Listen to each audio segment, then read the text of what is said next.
My name is Jeremy Elphick. I'm doing arts. I'm in second year. My colour is lime and my campaign slogan is Pelvic Thrust.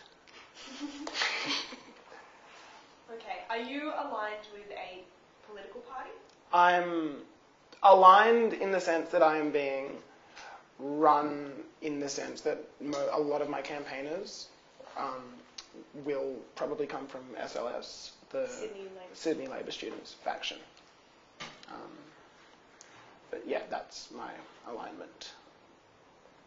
And so, to the union in general, what do you think has been the greatest success of the union over the past year and its greatest failure?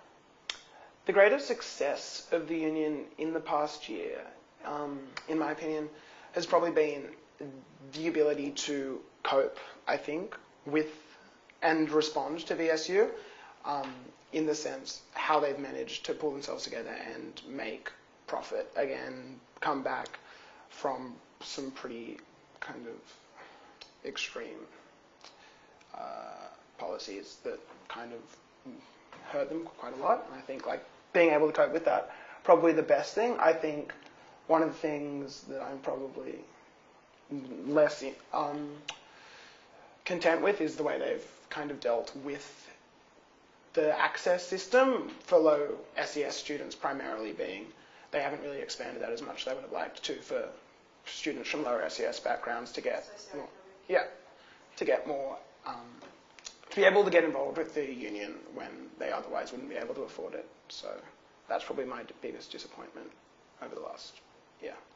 And so would you prefer to see it free, access free for all students?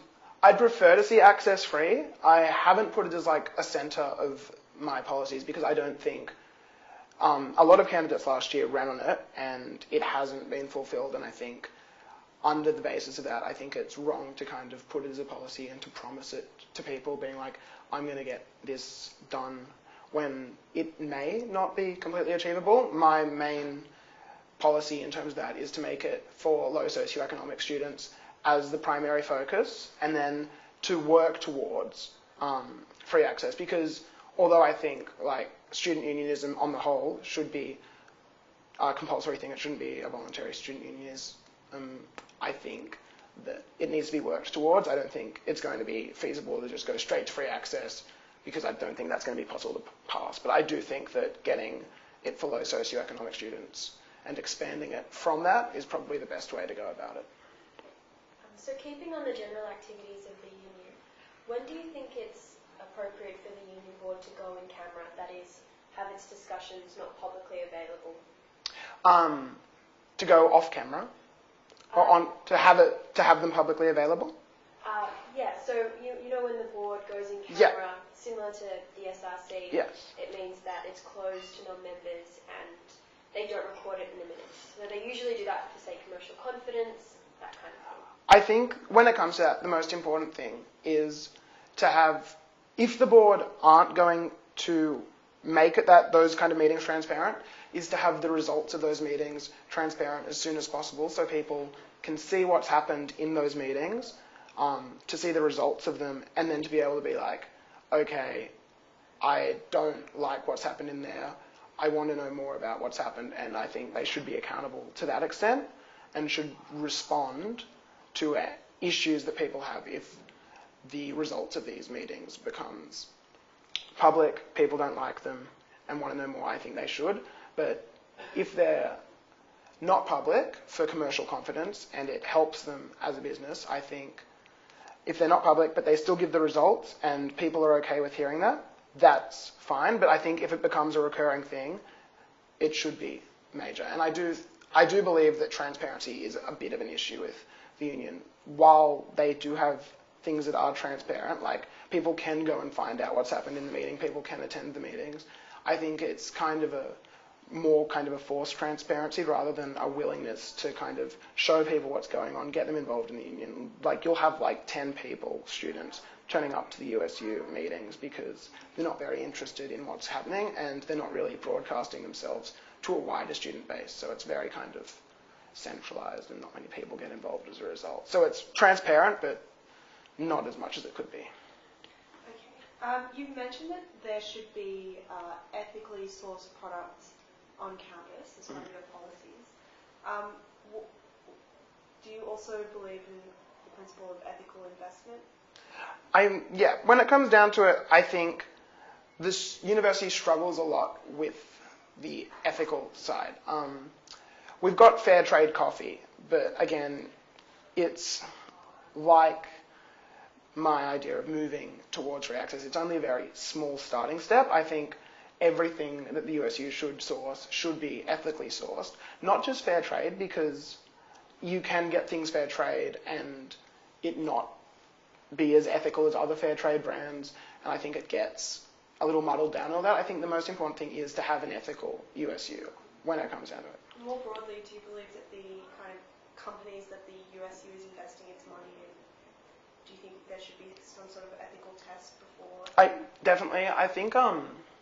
I think the USU should definitely advertise who their companies they're getting involved with are and make that very public. I don't think they should get sponsored or have interactions with companies and then the only way to find out is to go to the page, go and look at like sponsors and then go scroll down the bottom, and they might have various ones that are quite not as well publicized. And I think everyone should know, because it is the student union, it is for students, and I think students should know who they're being represented by and should be able to elect people who are going to work against unethical companies being involved with the union. So you're more in favour of people having full knowledge of what the investments are rather than a binding ethical investment policy? I think a binding ethical investment policy would be a good outcome. Its achievability, on the other hand, may not be easy to do with not just the student board, but with the entire board, working with the entire board to get these things done. I personally would probably support an ethical, depending on however it was written, because it could be written in multiple ways, but a fairly moderate one that was at least constricting from just obviously companies that are unethical that students would oppose on the whole. So for instance, I guess like on another level, where you look at, in terms of funding, for instance, look at the way the US Study Centre is not part of the union, but the way it works with like, there's been complaints about it being funding by Raytheon and stuff. The issue with that is it's not responsible to the students, and when things like that come out that it's being funded by that, students aren't going to be able to hold it accountable. However, with the USU, when you have issues with companies funding and students bring that to the forefront, I don't have any strong complaints with any companies as it is, but as a board director, I would definitely go out of my way to listen to any student complaint about any company. If the USU started taking sponsorship from another company or started interacting with another company, it should be made known to the students, and any student that raises a complaint, it should be taken seriously and the board director should discuss it, and I would be very, I guess, I'd be very attentive to those kind of things. I'd make sure that everything would be ethical and that there should be at least some kind of standpoint, moral kind of standpoint, which the board should look at companies, like some kind of basis to start with, and then I think the board can be an ethical company and can slowly rid out anything that people find reprehensible. And so last question on the board in general. Would you have supported the union supporting the strike by shutting down its operations, even though it would have cost the union a lot of money in terms of lost profits? Yeah, I would have, mainly because when it comes down to it, with the strike, I believe in the long term, shutting down the union to support a strike is much more beneficial to the students in the long run. If a student cannot get food one day, it's possible for them to venture into Glebe or Newtown if they didn't bring any food, if they notice it's shut and they haven't been told. If I was on the union, I'd make sure to definitely make sure that this was widely publicised to the students. They knew that the venues weren't going to be operating. But it's my belief that if the USU shuts down in solidarity with the strikes, that it would have a much stronger impact on the students and their reaction to the way the university negotiates with the NTEU and staff. And yeah, I believe that rather than having a staff strike, with like one USU strike amongst them, I think if, for instance, the first strike had a strong USU shutdown along with the strike, it would have had a much stronger impact to management in the way they dealt with staff. And I think if you had one strong strike, it would, even to students who are like, oh, it disrupts my learning, I think one strong strike would disrupt their learning a lot less than multiple strikes. So I would support it. Okay. Let's turn to look at your policies. You've said that you would like to bring back the daily bull. Yes. How feasible do you think that is? I think it wasn't feasible 2 years ago when they had the issues with VSU and had to look at cost-cutting measures. However, it is a very feasible concept to get out now. They're starting to make profit. They've come back from a bad policy and they're learning to cope with it. The feasibility, obviously, it would need to be tested on different levels. Obviously, there's two main levels, though. The level of an internet version and a paper copy. If the paper copy was extremely expensive and hard to distribute and could not really pass like a cost-benefit analysis, then I wouldn't pursue it. There's also environmental factors to look at it, whether the paper used for it was environmentally friendly at least to a strong degree, rather than just like paper everywhere, because that's not really going to do much. And you'd also need to make sure it was widely managed in how many copies were picked up daily. So not to keep printing like 100 a day and then throwing out 70. If that isn't feasible though in any way, I'd definitely push for an online version, either in the form of a Facebook page and an email system that people, when signed up to the access card, they'd get their email put on a daily newsletter. Clubs could submit to this and they would receive a daily email. There would be a simple unsubscribe button if they didn't want this, so they could unsubscribe from the newsletter if they didn't want to be involved in it, but they would be prompted to get involved in the union, and it would help, I believe, a lot in getting student involvement. So would you maintain a differentiation between the monthly ball as it is now and the kind of daily list of events that this would be? The monthly bull is more, in my opinion, another outlet for student journalism just run by the USU. It does focus a bit of attention on events happening at the uni, but not to such like a pertinent and instant degree that a daily bull would. A daily bull, for instance, I'm the president of Film Soc, and with that, to advertise a weekly screening, which we do every single week, we need to make a Facebook event. And the way that works, we need to invite our friends. We can't invite everyone just from the university straight out. But if we had the option of a daily bull, we could easily put in an event like that, and people could be, oh, it's a Wednesday, Film Soccer screening this, debating's on as well, I should get involved in one of these activities because I'm free Wednesday night. And I think rather than, it also helps expand the union, the USU involvement beyond like kind of an elite kind of group who just all will take over societies and do their own things and often exclude a lot of people.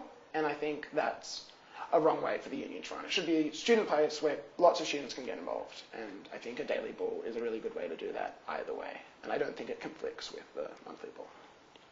Could you go into a little bit more detail about your policy of having a puppy room? Yes, the puppy room. This one seems to have gotten quite an interesting reaction. It's based on a study done at a Canadian university where during exam times they tested students for stress levels. They implemented a puppy room where they got several dogs and just had students interact with the puppies. Where did they get the puppies from? I'm not sure where they got it in Canada, but I know where you can get them here. It is called... It's a dog... they work as a volunteer group, and it's just, I believe, in Camperdown or Annandale. And so it's not a fiscally expensive venture. They work as volunteers as stress, to reduce stress during the things.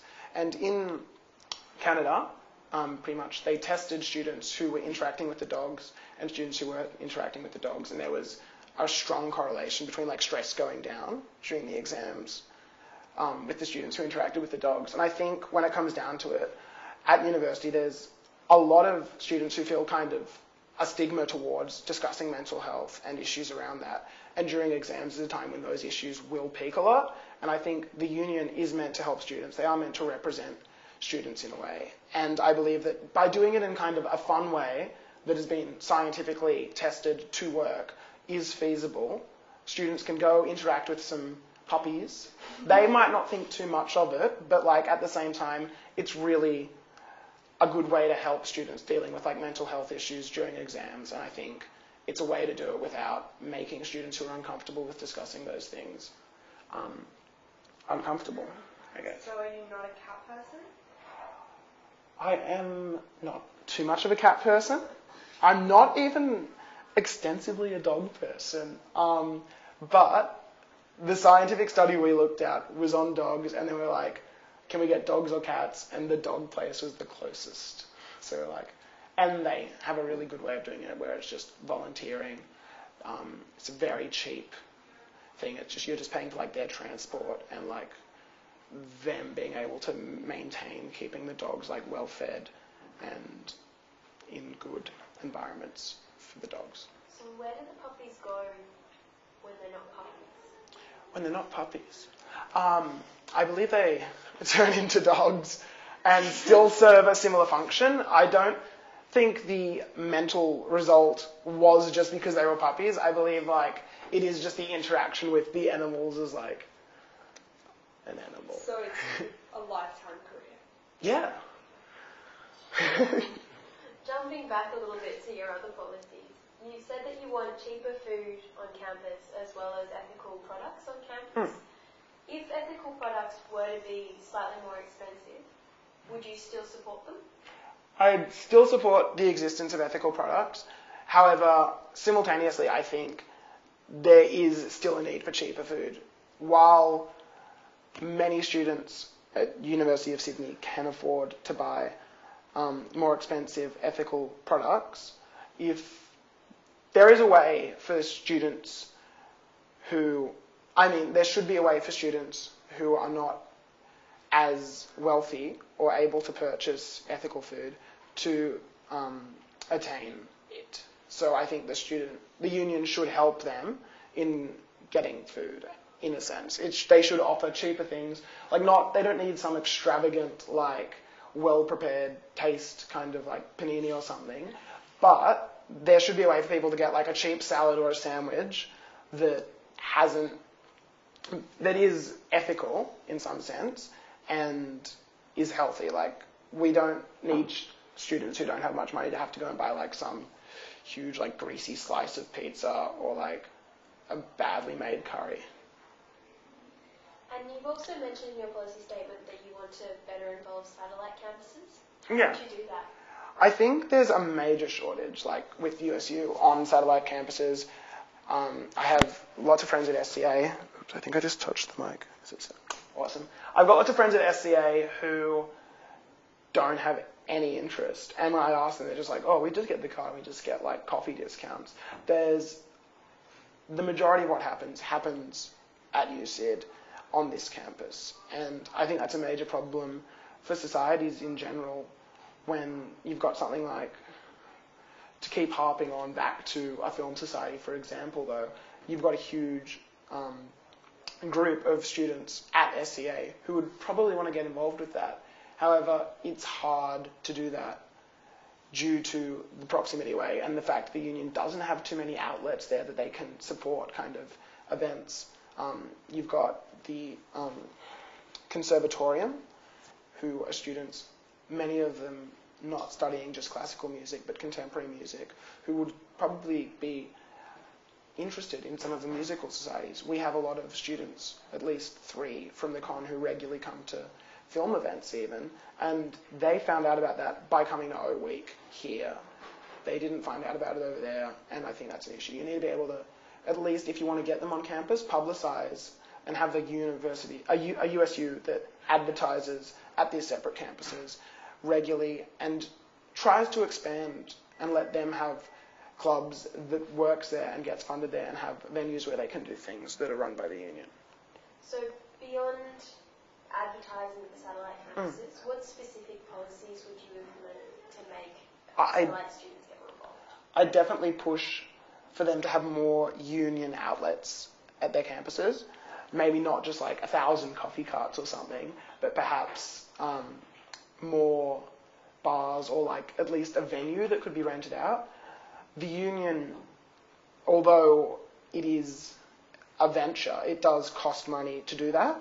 If you're able to get the union active at another campus, it's a big expansion. If you've put down money for instance, this a small bar, for instance, on their campus that has like a projector or something, it encourages those students to buy access cards, to get involved with the union, and to start forming clubs which will generate more interest in revenue and definitely build up a union at those campuses. And I think letting those students buy access cards and then only getting coffee is unfair as well. Just the final kind of set of questions. You mentioned before that you are being run by Sydney Labour students. Yeah. You haven't mentioned any kind of ideology or your membership of that Yeah. group in your policy statement. Are you running at all an ideological campaign? I'm definitely running from an ideological perspective. I'm not hiding the fact that I'm running with SLS. I am a member of the Labor Party. I am open about those beliefs, and I think that's important for anyone running to be open about their political beliefs, so students know who they're voting for and what kind of beliefs they're going to get. So I think being kind of responsible to a political party or to a set of ideologies, for instance, in like the SLS Labour left spectrum, you know that if you're electing somebody or voting for somebody like me, you know what kind of views they're going to have. They're going to focus on things like trying to create an environmentally sustainable campus. They're going to focus on ethical products. They're going to focus on autonomy for women, queer groups, and Indigenous stuff. They're going to try and have a very left-wing kind of focus. And I think it's very important for that to be known, and we're not going to be hiding that at all on the campaign trail. So in your votes on the board, will you refer to SLS for how you're going to vote, and will there be a binding caucus to decide that? If I get on board, I have an agreement with the board and a relationship with the board where it would be inappropriate to bind, so we wouldn't bind over any decisions. The caucus would know what I would be voting and could tell me things, but there is no formal binding process that would affect in any way my votes. The only thing that would affect my votes is, like, the board is a political institution in a sense. There are candidates elected.